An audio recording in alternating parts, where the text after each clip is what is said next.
Hi everyone, welcome to the channel. Today I just finished my school run in my Civic Type R, just got home, and there's a big news I would like to share with you. My Porsche 911 992 GT3 is about to get delivered. So I would like to share this very exciting news with you. I'm super excited about this. I've been waiting for this car for a long time. So in this video, I'll share with you my whole purchase experience and how I came to the specs also. And right now the boat has arrived and the car is sitting at Auckland Port right now. It's waiting to get unloaded. Hopefully that will happen in the next 2 days, and we'll get PPF done and get the plates done next week, and hopefully we'll be able to pick up the vehicle in 10 days time.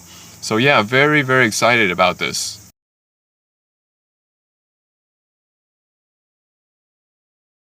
So I would like to quickly share with you my experiences with Porsche and 911s. So I used to own a Porsche 911 997.2 Turbo. I used it as a daily actually. I loved the styling of the 997 in general. It's such a beautiful car. And also it had the last of the hydraulically assisted steering rack. It's very accurate and has a lot of feedback. It's amazing to use, and the turbo also had a very strong engine. It's such a fast car, but yet it's very practical. It's got 2 seats at the back where I can carry my kids, and also has a very large boot space in the front.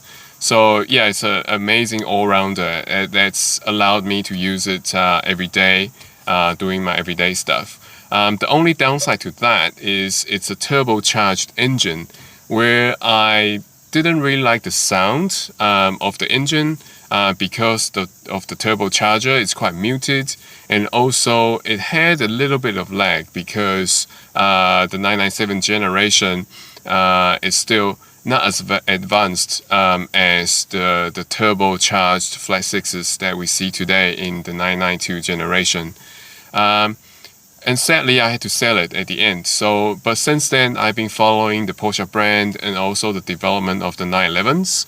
And when the 992 generation came out, it's amazing, looks beautiful, and it's the latest generation. And when they released the GT3 version of it back in 2021, I thought this is my last chance of probably getting a naturally aspirated GT product brand new. So I quickly phoned the dealership, got in touch, and everything started from there.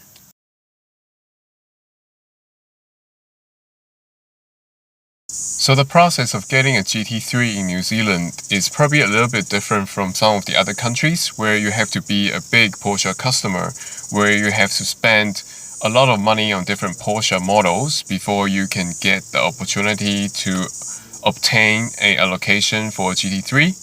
In New Zealand, it's probably a bit fairer in terms of the process. So as a consumer, you are entitled to go into a dealership and express your interest to buy. Basically, you spec up your car, sign an offer to purchase contract, and pay a deposit. And the dealership would put you in a list where you line up to wait for a allocation for GT3. So I did that quite early on, so I was pretty lucky to be probably on the first half of the list, and that was back in March, April 2021. And I think in the beginning, the allocation of GT3 numbers in New Zealand was quite okay, but that number started to get smaller and smaller as time progresses. So by the time I got my allocation, that was back in July 2022, I think I was probably one of the lucky last ones to get an allocation for GT3. By the time I received my allocation, I think the number of allocations New Zealand is getting, or at least my dealership is getting, is quite small already. That's probably maybe like 1 or 2 every 2 months, so that's not much. I think this is due to there are more GT products right now. There is the GT4 RS and there is the GT3 RS. So it puts more strain on and stress on the production line at Porsche. So they are just not producing as many GT3s anymore.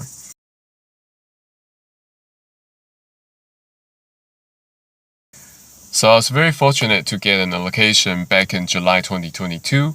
Since then, I've been finalizing and locking down my spec, also waiting for the car to get built in Germany and be put on a boat and shipped to New Zealand. The whole process took about 6 months, and during that 6 months, the dealership has been really good, kind of informing me when the car will get built, when to finalize my spec, when the car is put on the boat. There's a tracking system where you can see the boat on the ocean and when it will arrive in New Zealand. So the whole process has been very informative, and the dealership has been very amazing. And so from the first time I put down my deposit back in March 2021 up to now, which is March 2023, the whole process of getting a GT3 took about 2 years.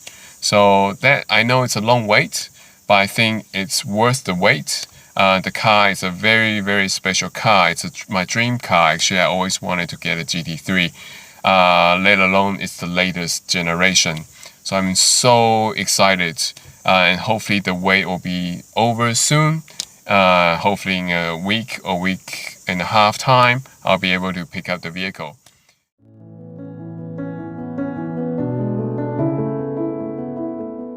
To start configuring your GT3 is really easy. Basically, you just log on to the online Porsche configurator and you can start from there. So let's quickly talk about the standard features, the standard specs for the New Zealand 911 GT3. I think the standard GT3 in New Zealand is already pretty highly spec'd. Comes with the 6-cylinder flat 6, 4-liter flat 6 that revs up to 9,000 RPM. Also the lightweight lithium battery, the 7-speed PDK, but you can also option for the manual if you want to. The front axle lift system is also standard in New Zealand. The PASM, also the torque vectoring, is also standard in New Zealand, so that's really good. We also have the tire pressure monitoring system, and we have the LED headlight, which you can also, as a cost option, upgrade to a higher level if you want to with the lights. Comfort system, we have the reversing camera, we have the cruise control. I believe these options are cost options in most countries. Interior wise, we have quite a highly spec'd interior actually. We have a lot of Alcantara, we have a lot of the leather options already spec'd for the standard car, so that's really good. Aluminium as well, it comes with a brushed aluminium trim. Also in terms of audio, we have standard audio, but you can also option for a Bose system. So the concept behind my spec for my GT3 is I actually wanted to tie it back to my S2000. The S2000 is one of my favorite vehicles, and together with the GT3, they are two cars that I think I will keep for a long time. So I actually wanted them to look very similar to each other, so when they park to each other, they look very paired up and cohesive. So in terms of body color, I went for the full flat black to match the S2000. I didn't go for the metallic black because the metallic black actually has a gray hue to it under the sunlight, which I didn't really like. In terms of the wheels, I stayed with the standard silver wheels. I think they look amazing already, and also again ties back to the silver wheels on my S2000. Personally, I don't really like black wheels, and also I think the gold neodyme wheels looks a bit too shouty, so I didn't choose that. With the interior, I also stayed with the standard race tags with GT silver stitching. I think they look amazing already, and also the silver stitching matches up with the silver wheels really well. And one option that is a must-have for me anyway is the carbon bucket seats. I think these seats look so beautiful, and also I think they just add to the theater of this very special vehicle when you are inside the vehicle. Equipment package, I chose the Clutch Sport package. I think this is something that cannot be added in the future, and this allows you the option of adding a 3-point harness in the future if you want to go on the track. For the 3D seat padding, I don't think they are necessary, so I didn't option any of those.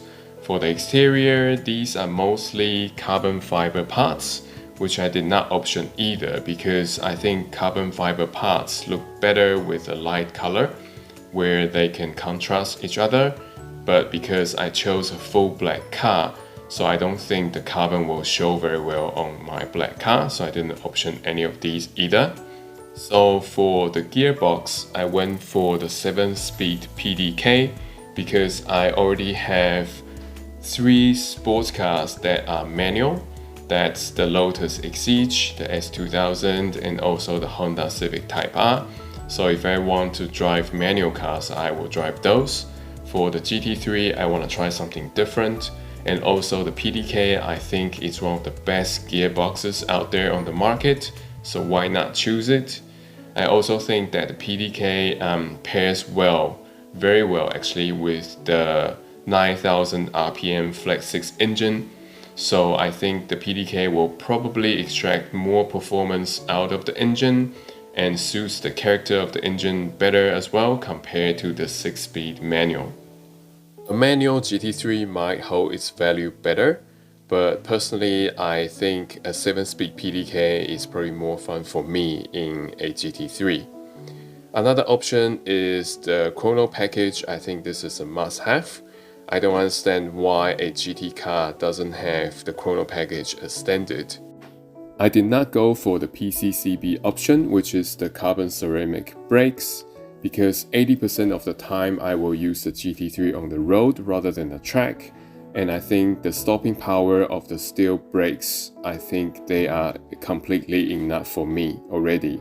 Even if I go on the track, I believe the steel brakes and the steel pads are easier to maintain and cheaper to replace as well.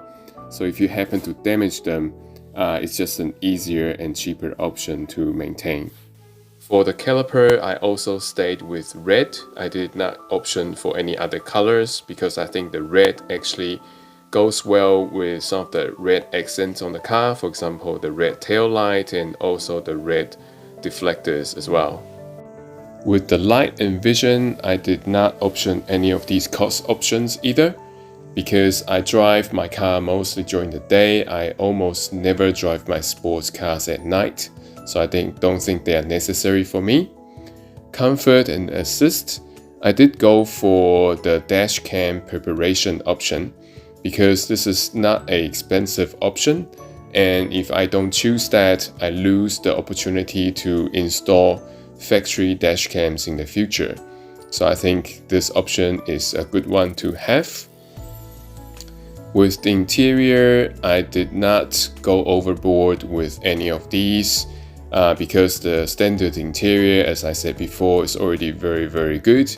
The only one I chose is the storage package, which is the non-cost option, and also the GT Silver seatbelt. That would allow the whole interior to match up very well. The seatbelt would match with the stitching, so they look very cohesive. Interior leather, I did not bother with any of these. The race tags, I think that's already enough inside. None of the interior carbon. And I also stayed with the silver aluminium that is standard as the trim. I did not even go for the black non-cost option because I think the silver again matches well with the silver stitching and also the silver wheels. I did choose the Bose sound system because I think this is again an option that you will not be able to install in the future. So if I don't choose this, I might regret it. So this is a good option to have. So this basically wraps up my spec for my GT3. As you can see, I did not go overboard with most of the options. I basically wanted this car to tie back to my S2000, and also some of the options I picked are mostly to enhance the driving experience. I do apologize that the video is getting quite long, but I just wanted to share with you my experience with purchasing this GT3, which I'm very excited about. So if you haven't subscribed, please do so and hit that like button and also the bell icon. So in the future, when we upload contents on the GT3, for example, our delivery video, the unboxing video, you'll be the first one to be notified and be able to see these videos firsthand. Again, thank you for watching. Hope to see you next time. Bye!